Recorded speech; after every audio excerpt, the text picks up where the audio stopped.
Welcome everyone. Today we tell the story of one of the most courageous people who ever lived. Her name was Harriet Tubman, and she did something that most people would say was impossible, not once, but many times over. Her story begins in a place of great pain. Around 1822, in Dorchester County, Maryland, a baby girl was born into slavery. Her parents named her Araminta Ross. The world she was born into was cruel and unjust. She had no freedom, no rights, and no choice about her own life. From the time she was very small, Araminta worked hard. By the age of 5 or 6, she was already doing chores for the family that owned her. By the time she was a young teenager, she was doing the heavy work of an adult, cutting wood, hauling loads, and working in the fields under the hot sun. Life was not just hard. It was dangerous. When Araminta was around 12 years old, something happened that would affect her for the rest of her life. A slave owner threw a heavy metal weight at another enslaved person. The weight missed and hit Araminta in the head instead. The injury was so serious that she nearly died. She survived, but the damage was permanent. For the rest of her life, she suffered from sudden episodes where she would fall asleep without warning, sometimes in the middle of a conversation, sometimes in the middle of walking. This condition was caused by the brain injury she received that day. It never went away. Most people would have been broken by this. Araminta was not. As she grew older, she began to think more and more about freedom. She had heard stories of people who had escaped to the north, where slavery was not legal. She knew the journey was extremely dangerous. She knew that if she was caught, the punishment would be terrible. But the desire for freedom was stronger than the fear. In 1844, she married a free black man named John Tubman. She also took a new name around this time, Harriet, after her mother. She became Harriet Tubman, the name the whole world would one day know. But her husband did not share her dream. When Harriet talked about escaping to the north, John told her he would report her to their owners if she tried. This was a painful moment. The person she loved most was also a barrier to the freedom she needed. Harriet made a difficult decision. She would go alone. In the autumn of 1849, Harriet Tubman escaped. She traveled at night, using the stars to guide her direction. She followed the North Star, moving through forests and fields, crossing rivers, hiding during the day. She had help from a secret network of people called the Underground Railroad, not a real railroad, but a system of safe houses and helpers who guided escaped slaves to freedom. After a journey of nearly 90 miles, Harriet crossed into Pennsylvania. She was free. But freedom did not feel the way she expected. She later described that moment with words that stayed with her forever. She said, "When I found I had crossed that line, I looked at my hands to see if I was the same person. There was such a glory over everything, the sun came like gold through the trees." She was free. But her family was still enslaved. Her parents, her brothers, her sisters, they were all still back in Maryland, still living without freedom. Harriet could not simply enjoy her own freedom while the people she loved remained in chains. So she went back. This is the part of Harriet Tubman's story that is almost impossible to fully understand. She had risked everything to escape. She was safe. She could have stayed in the North and built a new life. Instead, she turned around and walked back into danger. In December 1850, just over a year after her own escape, Harriet returned to Maryland. She guided her niece and her niece's children to freedom. Then she went back again. And again. And again. Over the next 10 years, Harriet Tubman made approximately 13 missions into the South. She personally guided around 70 enslaved people to freedom. She used disguises, she changed routes constantly, and she moved with incredible skill and caution. She was never caught. Not once. The slave owners were desperate to stop her. They put up reward posters offering large amounts of money for her capture. At one point, the reward reached $40,000, an enormous sum at that time. But no one ever collected it. Harriet had a rule on these missions. Once you started, you could not turn back. If someone became too frightened and wanted to return, Harriet would look at them with her steady, serious eyes and say, "You'll be free or die."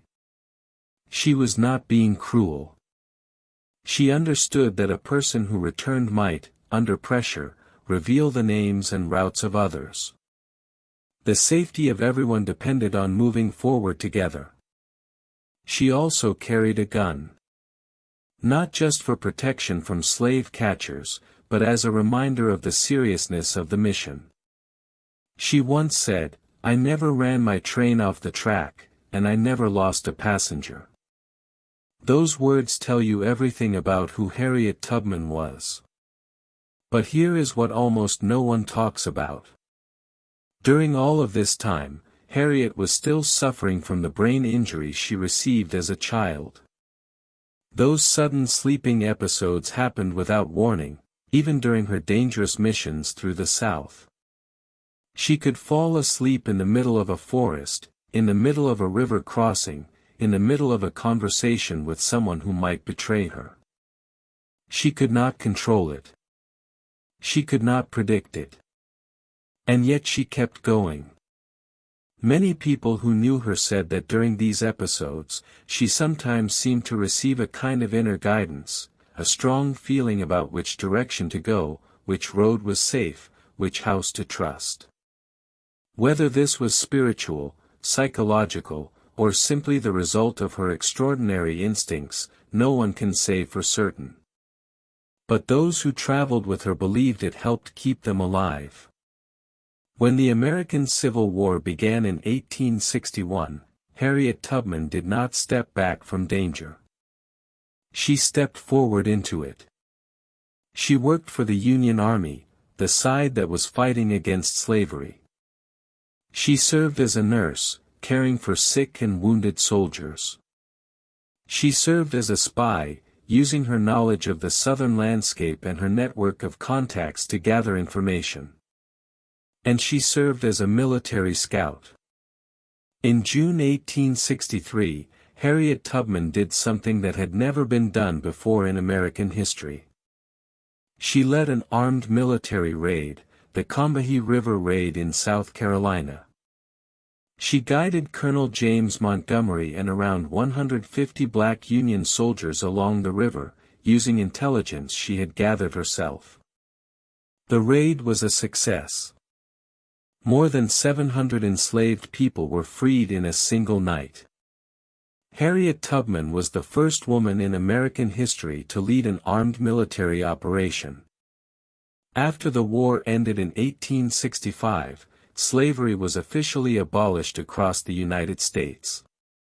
It was a victory that Harriet had worked toward her entire life. But the end of the war did not mean the end of her work. She settled in Auburn, New York, in a house she had bought years earlier. She cared for her elderly parents, who had finally joined her in the North. She opened her home to people in need, the poor, the sick, the elderly. She called it a place of refuge.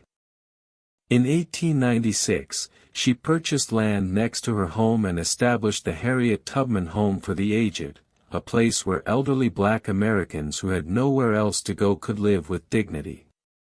She did all of this while fighting her own battles. For decades after the Civil War, Harriet tried to receive a pension from the United States government for her military service. She was denied again and again. It was not until 1899, more than 30 years after the war ended, that she finally received a small pension, and even then it was listed as the widow of her second husband, not as recognition of her own service. The injustice was clear. But Harriet did not stop. She never stopped. In her later years, Harriet became involved in the women's suffrage movement, the fight for women's right to vote.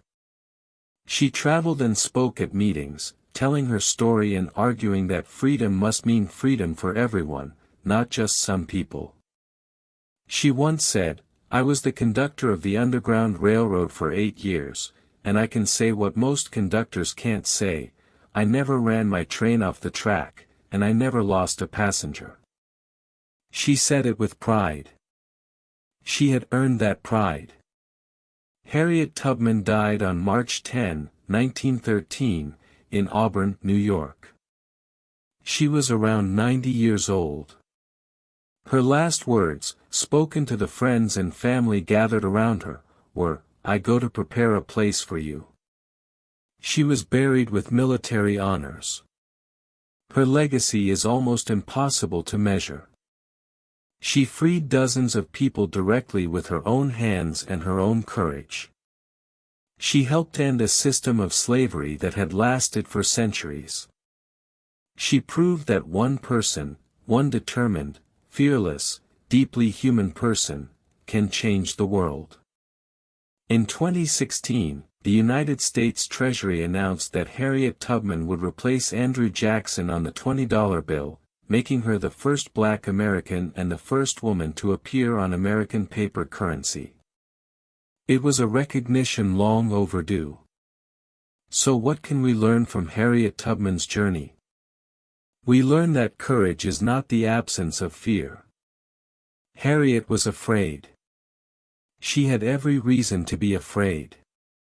But she moved forward anyway, because the thing she was moving toward, freedom, justice, dignity, was more important than her fear. We learn that a physical limitation does not define what a person can achieve. Harriet lived her entire life with a serious brain injury. She turned that limitation into something she worked around, and perhaps even worked with. We learn that freedom is not something you keep for yourself.